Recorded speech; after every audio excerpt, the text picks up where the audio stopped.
Olá, hoje nós vamos conversar com o pessoal da LevMed, que vai contar pra gente um pouco mais sobre a medicina de família. Sejam todos bem-vindos, Karine, Dr. Leandro, Dr. Michel. E agora eu vou pedir, por gentileza, que cada um se apresente. Eu sou a Karine, sou enfermeira, sou pós-graduada em enfermagem do trabalho, em auditoria de serviços de saúde e hoje sou graduanda em psicologia. Eu sou o Leandro, eu sou médico de família, sou formado há 9 anos. Há 5 anos eu tenho a especialidade de médico de família e a gente trabalha na LevMed na especialidade médico de família e a gente está aqui para contar um pouquinho sobre a especialidade, a diferença entre o médico de família e o generalista, o clínico geral. E é isso. Meu nome é Michel, sou médico de família, minha formação toda no Rio Grande do Sul, minha graduação em Pelotas, especialização em Porto Alegre. Faz muito tempo que eu moro em Jaraguá do Sul e atuo na LevMed desde a sua inauguração, ali em 2020. Atualmente faço especialização também em geriatria, professor aqui da Faculdade de Medicina. E estamos aqui então para conversar sobre o nosso trabalho, falar sobre a nossa especialidade. Legal, sejam todos bem-vindos. Muito obrigada. Karine, então conta pra gente um pouquinho sobre a LevMed, como ela surgiu. Então, a LevMed ela surgiu de um projeto, idealizado e hoje concretizado pelos hospitais filantrópicos de Jaraguá do Sul, o Hospital São José e o Hospital Jaraguá. Nós abrimos as portas em 2020, esse ano completamos 4 anos de história, trazendo para os colaboradores das empresas a qualidade em saúde e em plano de saúde. E como que você interpreta as diferenças, O que a LevMed tem de diferente com relação às outras operadoras? Então, desde o início, desde quando nós iniciamos o projeto, além de um plano de saúde, nós buscávamos trazer a atenção primária à saúde, Então, além da operadora, nós possuímos o centro médico e no centro médico nós contamos com o médico de família, que ele é o responsável pelo cuidado e o direcionamento desse beneficiário. Então, esse médico, ele não é um clínico geral, ele é um especialista, e ele faz esse cuidado integral do beneficiário. E antes, quando a gente estava conversando, você também comentou sobre o maior ou os maiores desejos do brasileiro com relação àquilo que é importante. Conta um pouquinho pra gente. Isso, uma pesquisa publicada, do ISS-IBOP, mostra que o plano de saúde é o 3º maior desejo entre os brasileiros, ficando atrás da educação e da moradia própria. Então, o plano de saúde hoje é algo importante para a população brasileira. Legal. Então, voltando um pouco a falar sobre a medicina de família, você comentou que é uma especialização, diferente de um clínico geral. Então, agora eu vou pedir para que o Dr. Leandro e o Dr. Michel contem um pouquinho mais pra gente o que é a medicina de família. Eu gosto muito de falar nesse assunto e, inclusive, eu acho que é a pergunta que a gente mais responde, eu acho que talvez ao longo da nossa... Desde que a gente se forma, Eu brinco que eu falo que quando eu estava na faculdade... As pessoas me perguntavam qual a especialidade eu ia escolher, ia fazer. E depois que eu decidi por medicina de família, hoje as pessoas perguntam o que é medicina de família. Então eu não parei de responder perguntas, Basicamente, assim, um modo simples de exemplificar como é o médico de família seria para resgatar aquela figura do médico ali antes da década de 90, que... era basicamente a família tinha aquele único médico que ela recorria. Então, se a criança adoecia, ela levava naquele médico. Se a mãe adoecia, ela ia naquele médico. Se o pai dela, o avô adoecia, ela ia naquele médico. Então, o médico ele já conhecia a criança quando ela já estava adulta, desde criança. E falava, isso daí eu já conheço. E por que foi criada uma especialidade, em torno disso? Porque o médico de família, ele é especialista e treinado para cuidar das pessoas ao longo de toda a vida. Isso faz com que melhore a coordenação do cuidado daquele paciente, aumente um vínculo com aquele médico E o vínculo mais forte entre paciente e médico de família, a gente pode depois até falar um pouco mais sobre isso, um pouco mais aprofundado, mas diminui, por exemplo, exames desnecessários, procuras desnecessárias de outros especialistas. Às vezes tem gente que vai numa especialidade e aquela especialidade nem trata aquilo que o paciente achou que tratava. Então, o médico de família, ele funciona, eu costumo falar até como se fosse um coach ali, digamos, eu falava assim para os pacientes, é como se a gente fosse um técnico e jogasse num time, né? Então, a gente planeja o cuidado, planeja para onde que a gente vai encaminhar aquele paciente, caso precise, e a gente ainda pede assim, olha, quando você for lá, volte aqui, conta pra gente o que foi feito, quais exames que foram pedidos.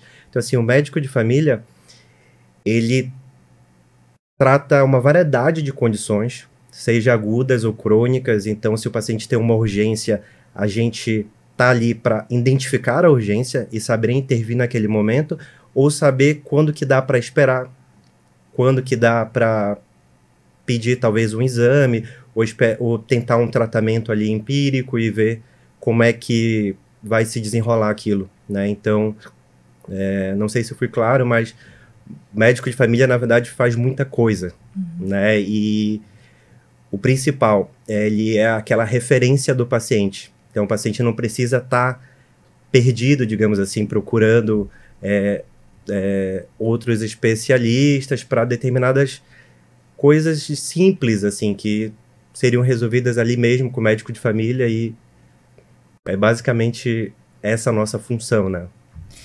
E, doutor Michel, você, como médico de família, entende, então, porque eu acho que isso é algo muito comum hoje, essa forma de entender o ser humano, o corpo humano, como se fosse algo setorizado.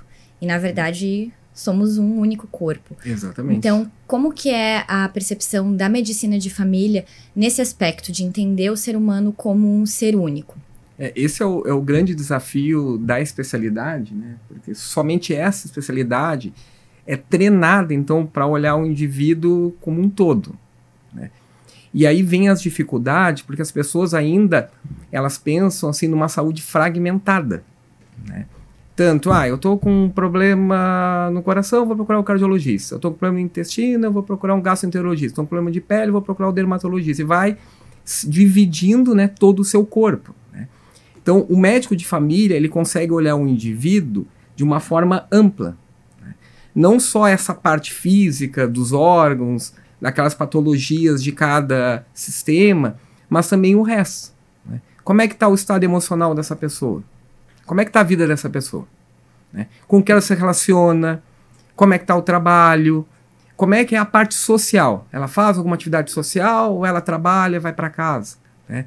Como é que está a religiosidade dessa pessoa? E aí a gente consegue fazer as conexões, né? Corpo, com mente, com o externo. E aí começa a identificar, né, onde que estão os problemas. E trabalha disso de uma forma ampla, né? Sistematizada, né? E isso traz muitas vantagens, né, para a pessoa, né? Quando ela nos procura, né, na maioria das vezes, ela vem com essa visão, com essa ideia de fragmentar tudo, né? De separar. Eu tô com esse problema aqui, tô com o problema ali. E aí, nesse atendimento, né, nessa conversa, a gente consegue, né, levantar todo o perfil dessa pessoa, né, identificar as suas fragilidades, as suas potencialidades, e a partir disso começar a fazer um trabalho a longo prazo, um trabalho longitudinal. Isso que o Leandro trouxe, né? Então, nos tornamos o médico daquela pessoa, né? Então, nós estaremos ali para atender as situações agudas, né, que necessitam um atendimento mais rápido, mas também acompanhá-lo ao longo da sua vida, né? Fazer a promoção de saúde, né? O que podemos fazer para diminuir o risco de desenvolver aquela doença crônica? Ela está com aquela doença crônica. Então, o que nós faremos, então, para diminuir os prejuízos daquela doença crônica? Né? Melhorar a sua qualidade de vida, aumentar a sua expectativa de vida, e assim nós acompanhamos essa pessoa. E o interessante da especialidade, como a gente atende os ciclos vitais, a gente está falando muito aqui da questão do adulto, né? Mas esse adulto, essa mulher adulta, ela vai vai ficar grávida. Então nós fazemos o acompanhamento da gestação, que nós vamos acompanhar aquele recém-nascido, vamos acompanhar a sua infância. Então a gente, por isso, se torna um médico daquela família, né? E isso é muito importante porque esse vínculo forte que a gente cria faz toda a diferença, né? Questão de confiança, segurança.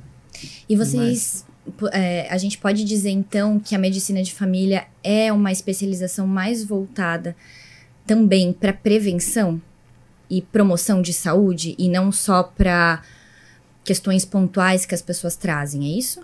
Isso. A gente tem até uns conceitos de níveis de prevenção. Prevenção primária, secundária, terciária e quaternária. Então, o médico de família também é treinado para prevenir, né? Que é prevenção e promoção de saúde também. Por exemplo, né, quando a gente está atuando ali, controlando a pressão arterial daquele paciente, a gente está prevenindo de complicações renais, complicações oculares, e que aquele paciente vai chegar ao hospital já com uma lesão de órgão-alvo, que a gente chama assim, ou com infarto, ou com uma insuficiência renal, né?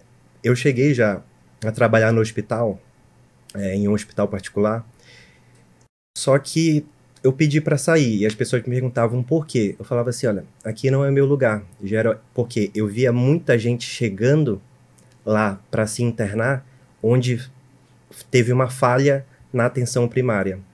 E eu pensava assim, eu tô fora do meu local, era para eu estar ali, não deixar esse paciente chegar aqui. Então, eu fui treinado, no caso assim, a minha especialização foi essa, né? Então eu via que não fazia sentido, tanto que o cenário do médico de família é a atenção primária à saúde, que a gente chama de APS, o posto de saúde. Na LevMed, a gente está implementando um modelo meio que parecido. Então, o primeiro contato do médico com qualquer área da saúde será com o médico de família, assim como é no posto de saúde. Para você chegar no cardiologista, você primeiro tem que passar no médico de família. Ali vai entender, tá, mas o que você, né, tem de queixa, você tem pressão alta, não? Então, daí vai traçando um planejamento, né, de cuidado e coordenação daquele cuidado. E nesse caso, o objetivo não é dificultar o contato do paciente com o especialista, mas sim de dar o direcionamento correto, considerando que às vezes o paciente não sabe, né? Ele tem uma dor de cabeça e diretamente quer buscar um neurologista, mas muitas vezes nem é sobre isso, aquela dor, é isso? Isso. Muita gente, na verdade, assim, isso é o que a gente trabalha, inclusive, dentro da especialização, né, que a gente, sobre essas questões de tirar essa visão de burocracia, de barreira, né, que o médico de família ele não é aquela barreira que não está deixando você chegar, por exemplo, num dermatologista. E por que isso acontece? Porque, de fato, no Brasil ainda não tem escolas médicas, digamos assim, capacitadas para formarem profissionais para atuar nesse cenário, né? Então, por exemplo, eu conheci especializações onde que o médico de família não tinha nenhum tipo de preceptor, atendia praticamente sozinho e ganhava o título. Então, quando ele chega ali para atender aquele paciente, muitas das vezes ele não tem as capacidades técnicas de resolver aquele problema e realmente ele encaminha. E ele fica conhecido como, eu vou ali naquele médico que é ele que vai te encaminhar. Não vai te cuidar, não vai te atender, não vai te tratar. Então, assim, o Brasil é muito grande. Aqui a gente está numa região que tem uma boa formação, mas se a gente for olhar para o Brasil, não tem tanta essa formação. Eu que fiz a especialização na verdade, eu me formei na Federal do Pará, e fiz a especialização no Rio de Janeiro, na favela da Rocinha, eu vi muitas realidades diferentes, né? Então, é o que a gente trabalha até hoje, de tirar até preconceitos e questões culturais de outras regiões que dificultaram o acesso do paciente, né? E meio que teve uma fama aí nesse sentido de que o médico ele tá ali para... Só que em outros países, por exemplo, o médico de família é o principal, né? E as pessoas já sabem disso. Então, elas não vão buscando outros especialistas, elas vão buscando o médico de família como principal, porque é algo cultural também. Que a gente falou aqui no início sobre a fragmentação, né? Hoje está muito fragmentado. Então, a nossa luta diária é justamente combater isso e tentar desmistificar muita coisa. E você falou um pouquinho da formação, né? Então, como que é essa formação em medicina de família? Certo. Então, assim, os programas de formação de médico de família já existem lá desde 1980. Né? Os primeiros centros formadores é desse período. Né? Hoje existem muitos centros de formação, inclusive temos em Jaraguá do Sul, né? A Prefeitura de Jaraguá tem um programa de formação de médicos de família, mas como que funciona? Então, o médico de família ele termina a graduação, né? Como todos, né? São 6 anos, e depois vai fazer essa especialização. Ele tem 2 caminhos. Um é fazer o programa de residência médica, considerado padrão ouro, né, dos programas de formação, né, de especialista, que são 2 anos, né, pelo menos 2 anos. Ou ele pode fazer uma pós-graduação, que leva em torno ali de 1 ano. Tá? A maioria dos médicos de famílias fazem esse programa de residência médica. Tipo, eu realizei em Porto Alegre, o Leandro realizou no Rio de Janeiro, né? Então, só aí já dá para entender a diferença em relação ao clínico geral, né, que é uma das principais dúvida, né, que as pessoas têm, porque o clínico geral vai fazer ali a graduação e pronto, vai começar a trabalhar. Lógico que durante a graduação ele vai ter uma formação em todas as áreas, mas é muito básico, né? Já o médico de família, durante esses 2 anos, ele especializa no atendimento dos problemas mais prevalentes em todas as idades. Essa é a diferença, né? O médico de família não vai resolver 100%. Mas pelo menos 80% dos problemas nós somos treinados para resolver em todos os ciclos vitais, né? É como se fosse assim, a gente faz uma mini especialização em pediatria, uma mini especialização em clínica cirúrgica, uma mini especialização em clínica médica, uma mini especialização em ginecologia e obstetrícia, né? São minis, né?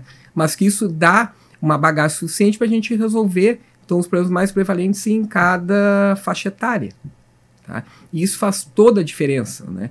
Então, os nossos pacientes, quando nós atendemos, recebemos, que muitos procuram, né, pedindo esses cabelos, porque não conhecem a especialidade, porque é totalmente aceitável, né, nós conversamos, explicamos como nós trabalhamos, né, que a gente consegue resolver a maior parte dos problemas, que para ele isso é muito bom, ter aquele seu médico, e quando precisa, logicamente, nós vamos encaminhar para os outros especialistas, né, porque isso é uma rede de atenção, né, nós não fazemos nada sozinho, né, a gente trabalha com os outros, mas com essa característica principal que o Leandro trouxe do seu coach, né, é o coordenador do cuidado daquela pessoa.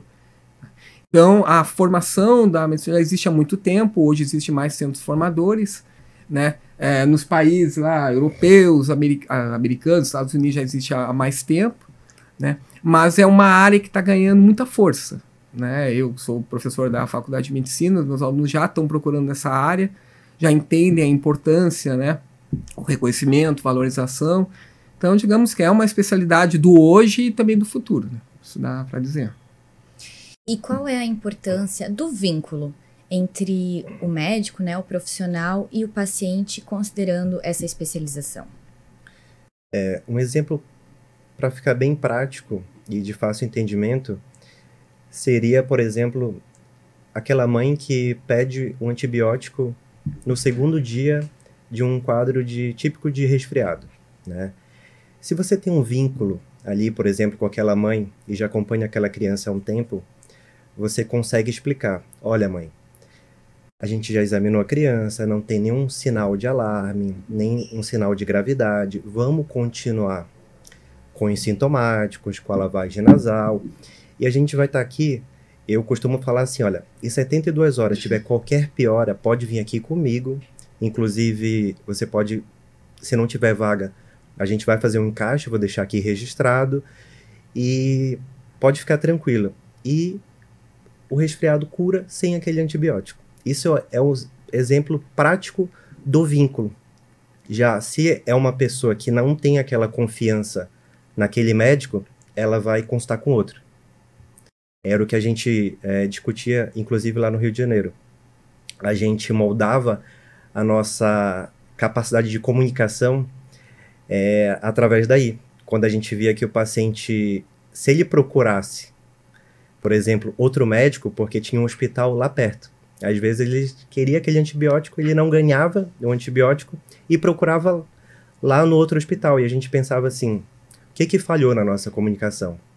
Ou será que a gente falhou na comunicação? Então, durante a especialidade, a gente também, a especialização, no caso, durante a especialização, a gente trabalha com, digamos, ferramentas de comunicação clínica, que é para estabelecer esse vínculo, né? Eu tenho, de tempo aqui em Jaraguá, eu já vou fazer 5 anos. Eu cheguei aqui em 2019. E eu tenho os pacientes que eu acompanho desde 2019. Tem um paciente que eu acompanho desde os 17 anos. E agora ele tem 22 anos. E basicamente ele só vai comigo. Ele vai comigo e com o psiquiatra. E quando tem, por exemplo, alguma questão que a gente fica na dúvida, se é da questão da ansiedade, o psiquiatra manda ir comigo, porque ele fala assim, olha, eu acho que é alguma coisa física, talvez uma deficiência de algum nutriente. Então, olha a importância. Esse paciente não gasta muito dinheiro com outras especialidades. Ele não busca muitos tratamentos alternativos, que isso também é custo. Então, o vínculo, ele economiza tanto para o paciente quanto para o sistema, né? Por isso que, em alguns locais, quem faz a especialidade de médico de família ganha um adicional. E esse adicional é um valor maior do que a bolsa que o MEC paga. Por quê? Porque as prefeituras já fizeram um estudo e viram que investir no médico de família é vantajoso e lucrativo. Porque você impede com que ele vá simplesmente se consultar. E às vezes uma internação, uma diária ali numa UTI, a gente sabe que não é barato, né? Então, um vínculo ali forte para aquele paciente fazer o tratamento dele adequado, fazer as medicações nos horários certos, isso é muito importante também para ter um maior controle daquela doença, né? Então, essa que é a grande importância do vínculo, né? Eu acho que, além do vínculo, a gente fala também sobre resolutividade, né? Que essa especialidade, durante a história da LevMed, se a gente colocar os 4 anos, nós já atendemos mais de 62 mil consultas, né? Dentre essas consultas, 85% foram resolvidas. Então, a resolutividade do médico de família é muito importante, como o Dr. Leandro explicou, né? Tanto para o beneficiário, que busca, né, resolver o problema, quanto para o sistema, para que ele não bata no pronto-socorro 1, 2 vezes. Então, é um número importante para a categoria, né? E se falando assim no vínculo, uma outra característica da especialidade é o atendimento humanizado, né? Que hoje em dia é moda, né? Então, humanizar o atendimento, humanizar o cuidado, humanizar... Mas o que é humanizar? Humanizar é estar à vontade, né? Estar propício para aquela pessoa naquele momento que ela precisar, né? Estar disponível, né? Estar disponível no momento que aquela pessoa precisar, né? Escutá-la. Muitas vezes a gente escuta mais do que fala, né, Leandro? A gente até brinca, a gente vira um terapeuta, né? do nosso paciente com o tempo, né? Porque ele tem tanta confiança, né? E se sente tão à vontade conosco, né? Que ele conta sobre a sua vida, né? Então, muitas vezes, aquela dor que tem numa articulação, uma dor de cabeça, está vindo de algum problema emocional, né? Que está passando, né? E pensa assim, essa pessoa vai procurar um serviço de urgência e emergência por causa dessa dor, né? Vai ser um atendimento extremamente rápido ali, que a colega vai atender a dor, né?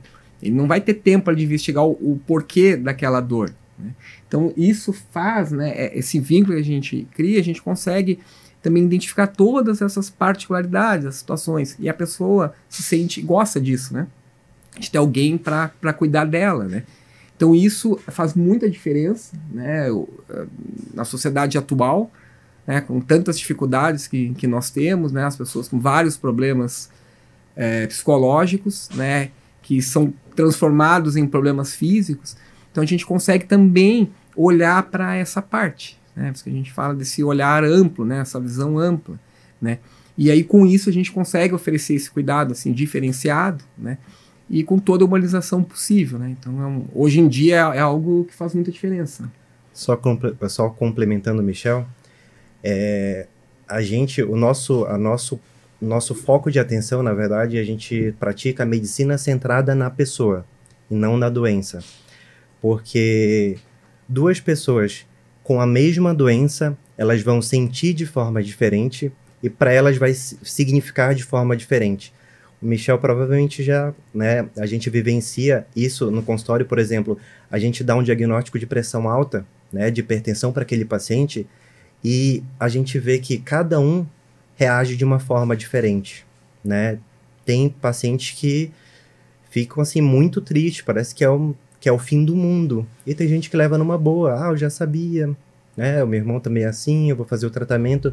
Então assim, a gente também leva em consideração o meio que aquele paciente está inserido, né? A gente não vai exigir, às vezes, por exemplo, é muito simples falar para um paciente, olha, você tem que fazer atividade física, mas você já viu quantas horas aquele paciente trabalha? Tem paciente que tem 3 empregos, né? Então, assim, você leva em consideração isso, o meio que ele está inserido, né? Até para saber o que cobrar do paciente. Porque, por exemplo, cobrar de um paciente que trabalha, tem 3 empregos e não para em casa, ainda tem que fazer atividade física num, talvez, assim, tom de cobrança, aquilo já não é uma experiência legal para aquele paciente. Então, tudo isso a gente trabalha também. Legal. E antes a gente também estava falando um pouco sobre a importância da medicina de família na redução de custos, tanto para as operadoras quanto para o paciente que não fica refém de buscar inúmeros especialistas ou especialidades. E antes também o Dr. Leandro comentou sobre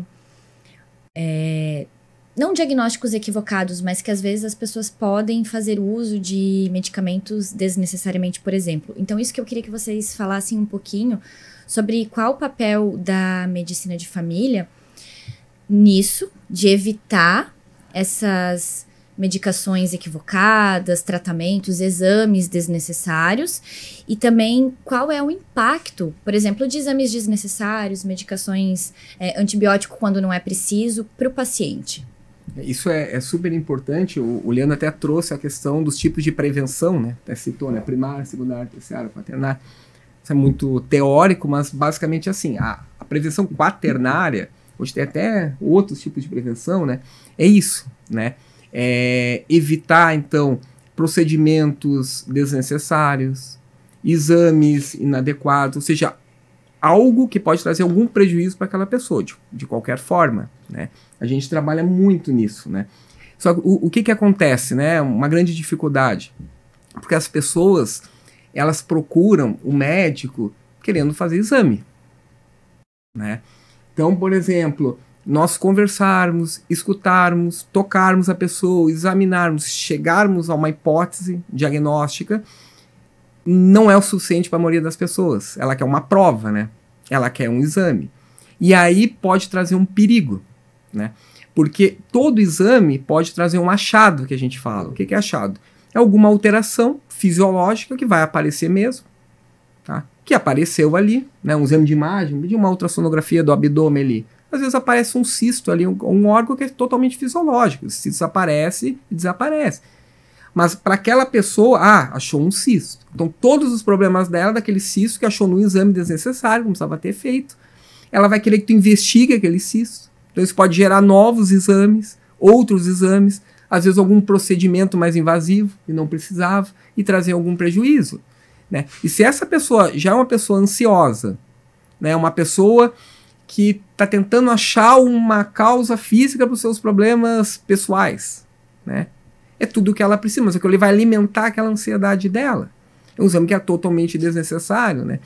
E hoje em dia na medicina, como tudo é muito rápido, por exemplo, serviço de urgência e emergência, os atendimentos, está muito comum, às vezes, algum exame que não precisava do médico solicitar, né? E isso gera uma série de problemas. Fora a questão de custos, né? Fora a questão de custo, que traz custo, tanto, por exemplo, para o plano de saúde, como para a pessoa, né? Então, é algo muito sério isso, essa questão da questão de solicitação de exames, realizar procedimentos. chegando a ter uns tratamentos, né? Hoje, por exemplo, antibiótico, antigamente precisava de receita, né? As pessoas chegavam lá e usavam um antibiótico para qualquer coisa, né? Outros medicamentos hoje já estão precisando de uma receita do médico, né? Então isso a nossa Anvisa já está restringindo esse acesso aos medicamentos, né? Mas um tratamento desnecessário traz muitos problemas para a pessoa. E as pessoas muitas vezes procuram, né, a farmácia diretamente para esse atendimento, né? Hoje também está cada vez mais comum a telemedicina. Como que ela se encaixa dentro da medicina de família?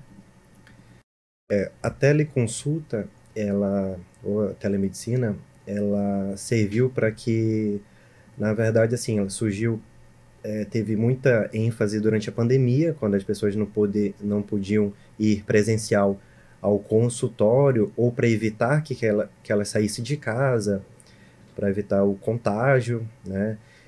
E hoje a gente, né, utiliza ela como uma continuação daquele cuidado ali no consultório. A gente pede até que, de preferência, seja o primeiro contato presencial, né, até para o paciente conhecer a gente, conhecer de perto, né, não só através da tela, mas, por exemplo, tem pacientes que eles são bem adeptos a isso, e eles levam bem a sério, e quando a gente vai falar com eles, eles estão numa sala reservada, porque é uma consulta, você vai ter a sua privacidade ali, você tem que ter a sua privacidade, então vai ficar ali garantida, né? E o paciente vai ter que falar de coisas que talvez ele não queira que outras pessoas saibam, então assim, é uma consulta de fato. Claro que às vezes, quando a gente identificar, por exemplo, que o paciente tem alguma queixa que precisa ser examinado, a gente vai pedir, olha, vem aqui ou procure o atendimento médico mais próximo ali com uma certa frequência, mas perguntando a gente já consegue ali separar se é algo que precisa ser resolvido agora, que digamos assim, uma condição que está colocando o paciente em risco, ou se é algo que dá para esperar, né? Eu gosto sempre de dar exemplo, porque eu acho que fica mais fácil, né? Eu atendi um paciente que ele estava com uma dor nas costas, foi por teleconsulta. Esse paciente falou assim, ó, eu tô com uma dor aqui na lombar, que eu tô preocupado que seja rim, né? E eu pedi para ele levantar, para ele me mostrar onde é que era a dor, e pelas características da dor, eu já descartei que fosse, né, uma cólica renal, no caso. Mas como ele tinha um histórico, né, eu solicitei um exame de urina ali e pedi um exame de ultrassom de aparelho urinário, né, para ele. Mas ele não precisava fazer na urgência, né, então ele agendou o exame dele, depois a gente viu, não, tá tudo certo. Ele tinha um cálculo, mas não estava obstruindo, a dor dele tinha melhorado com relaxante muscular. Então, assim, evitou, aquele paciente, ele estava trabalhando, ele fez até consulta dentro do carro, então talvez ele não tinha nem tempo para marcar uma consulta naquele momento e aquilo estava incomodando ele. Então, a teleconsulta, ela é uma ferramenta que, digamos assim, veio para somar como na resolutividade ali da questão, né? E não substitui uma consulta presencial, mas para grande parte, como por exemplo para esse paciente, resolve o problema. É uma forma também de aproximar, né? Porque aquele paciente, o retorno já foi comigo. Então a gente já viu que a gente mede o nosso vínculo assim, né? A gente vai vendo os retornos, né? Se o médico vai sair pingando de médico em médico ou se ele vem naquele que fez o primeiro contato, o primeiro atendimento dele. E é basicamente isso. Eu acho que é uma extensão ali do nosso cuidado, dos nossos olhos, né, para aquele paciente. Outra forma também que a gente utiliza é quando, às vezes, a gente quer que o paciente mande o resultado da hemoglobina glicada para ver se a glicose está controlada. A gente já está ajustando a medicação dele, ele já foi lá, talvez não precisaria ele ir lá, novamente presencial, só para mostrar o exame. Ele já manda para a gente dá uma verificada, olha ali, olha, tá tudo certo. A gente chegou no alvo que a gente queria. Só seguir os cuidados, o paciente também se sente mais seguro, porque ele vai ter mais outra ferramenta que ele vai pensar assim, se eu não conseguir ir lá, né? Às vezes tem gente que está viajando. Eu já fiz teleconsulta de paciente que estava no Peru.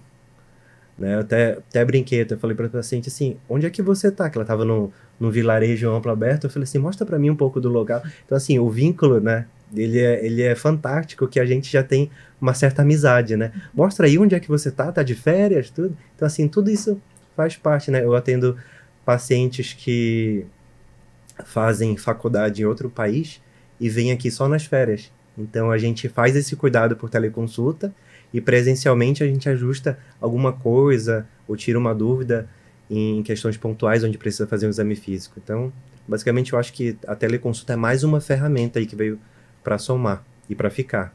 Então é um instrumento já consolidado, né? Ele veio na pandemia com aquela ideia porque as pessoas não conseguiam sair de casa, mas hoje não tem como fugir, né? Com as inovações tecnológicas, funciona muito bem, né? No nosso plano, né? Porque não é só a questão do atendimento ali através de uma tela, né? Nós conseguimos fazer uma receita digital, encaminhar para a pessoa do momento ali do atendimento, né, os exames, tudo a gente consegue encaminhar e a pessoa não precisa ir presencialmente, né? E tem muitas vantagens, né? Muitas vantagens, né? Eu sempre, o que o Leandro trouxe, eu também tenho os meus pacientes, né, que saíram de Jaraguá. Tem paciente que mora no Paraná, paciente que mora no São Paulo, tem pacientes que moram em outro país, e eles continuam fazendo o acompanhamento comigo ali, cuidado através ali da telemedicina. E quando está em Jaraguá do Sul, daí faz o atendimento presencial, né? Os meus pacientes com transtornos mentais, com depressão, com ansiedade, né? A gente trabalha muito como terapeuta, né? Além de acompanhar o uso da medicação, é uma ferramenta excelente, né? Mas é claro, né, não resolve tudo, né? Tem aqueles casos que a pessoa precisa do atendimento presencial, né? Então, por exemplo, o paciente está com sintomas gripais, sintomas sugestivos de dengue, faz esse teleatendimento. Mas aí a gente orienta, né, para ele realizar um atendimento presencial, porque vai ser necessário aquele exame físico ali. Mas a gente está atuando ali, pelo menos, como um coordenador do cuidado da pessoa, né? Orientando ele, não tem necessidade de você procurar um serviço de urgência e emergência, né? Marca um atendimento aqui no centro médico para a gente conseguir fazer esse atendimento. Então, é uma ferramenta muito útil, né? As pessoas ainda estão aprendendo a utilizar, né? As pessoas, né? Mas esse é o nosso papel mesmo, né? De orientando, educando para as pessoas utilizarem da melhor maneira possível essa ferramenta. Mas é uma realidade, não tem como fugir, né? E que outras inovações também fazem parte da medicina de trabalho, além da teleconsulta? Eu acho Tendências, né? Eu acho que uma coisa que talvez que soe como inovação seria o cuidado integral do paciente. Na verdade, que já deveria existir em todo tipo de especialidade e, na verdade, não é algo novo, mas hoje está em alta. Eu vejo que até citam a palavra medicina integrativa, que, na verdade, não é uma especialidade. O médico de família já trabalha a medicina integrativa no sentido de integrar o paciente, né? Aquele meio que ele está inserido, o nível socioeconômico dele, a linguagem que a gente vai utilizar para falar e conversar com ele. Então, eu acho que essa é a maior inovação que a gente tem, né? São essas ferramentas de comunicação que a gente trabalha. Por exemplo, na minha especialização, a gente fazia dramatização. A gente se colocava no lugar do paciente e a gente tinha um roteiro para sentir na pele, por exemplo, aquele atendimento seco, focado na doença, né? Então a gente fazia 2 tipos de atendimento e na condição de paciente a gente se chocava, porque a gente sentia na pele aquilo, né? Por exemplo, que era um tratamento, digamos assim, de enxaqueca simples, que a gente sabe que era uma enxaqueca, fez o exame físico, mas para aquele paciente poderia significar outra coisa. Ele estava com uma dúvida, por exemplo, será que não é um AVC? Porque minha tia morreu de AVC, eu acompanhei ela no hospital. Então, assim, ele traz aquilo, aquele trauma, aquele medo, aquela angústia. Então, não é só a gente tratar e falar assim, olha, isso aqui é uma enxaqueca, tome esse remédio. Seria, olha, fica tranquila, porque a gente examinou, viu seus reflexos neurológicos, você não tem sinais de alarme, olha, a gente fez isso. Então, assim, com base na comunicação, a gente consegue tirar aquela angústia também. O paciente sai da consulta e vai falar assim, meu problema foi resolvido. Que não era enxaqueca, era o problema da angústia e do medo de que fosse algo mais grave. Então, acho que essa é a principal ferramenta inovação, digamos assim, que a gente tem para oferecer, né? E na prática, vocês que estão ali dia a dia com o paciente, qual é a percepção que vocês têm? Qual é o retorno que esse paciente dá a respeito, então, desse trabalho da medicina de família para vocês? Eu acho que isso é o maior combustível que a gente tem, né, Leandro, para trabalhar ali no dia a dia com os nossos pacientes, né? Apesar de todas as dificuldades, né, de ser uma especialidade antiga, mas nova, né, porque as pessoas ainda não conhecem, né? Eu acho que esse vínculo, né, essa procura, né, regular pelo nosso trabalho, as conversas que nós temos com os nossos pacientes, mostra que nós estamos no caminho certo, né? Esse retorno é extremamente positivo, né, que nós temos os nossos pacientes, eles acabam conhecendo, então, a especialidade, né, daí eles nos procuram. Eu acho que isso é o maior retorno, né, que nós podemos ter, perceber que nós estamos conseguindo fazer o nosso trabalho, que as pessoas estão conhecendo a especialidade, e eu acho que isso para nós é tudo, né? Isso. E como o Michel falou, eu acho que é a nossa maior recompensa, né? A gente que escolheu essa especialidade é ver o paciente retornando com a gente, pedindo pela gente, falando o nosso nome, porque, quer dizer, aquele paciente confia na gente, né? Então, tem pacientes que eu já acompanho há um tempo, a LevMed já tem um tempo aí que já está aqui na nossa cidade, eu já tenho um pouco mais de 3 anos também já na LevMed. Tem pacientes que eu acompanhei antes da gestação, na gestação, e hoje eu acompanho o filho também, junto com a paciente. Então, acompanho toda a família de fato. Então, a gente compartilha angústias. Quando alguém, por exemplo, o filho está no primeiro emprego, eu pergunto, e aí, como é que ele está lá? Tá bem? Porque isso faz parte também da nossa função, né? Que é ver o meio que aquele paciente está inserido e como ele está lidando com aquilo, porque isso impacta no processo de adoecimento também. E eu acho que esse é a maior recompensa que a gente tem, né, dentro da especialidade e no plano que a gente tem vivenciado, né? Por isso que a LevMed, ela acredita na atenção primária, né? E a referência desse serviço é o médico de família. Por isso que a LevMed tem uma equipe hoje formada de 8 médicos de família que atendem no centro médico. E a gente vai continuar apostando nesse trabalho humanizado, e que a gente integra paciente e operadora. Então, acho que é um trabalho bastante importante. Legal. Obrigada, gente, pela conversa, pelo nosso bate-papo aqui. Obrigada, Karine. Obrigada, doutor Leandro, doutor Michel. E até a próxima. Obrigado. Obrigada.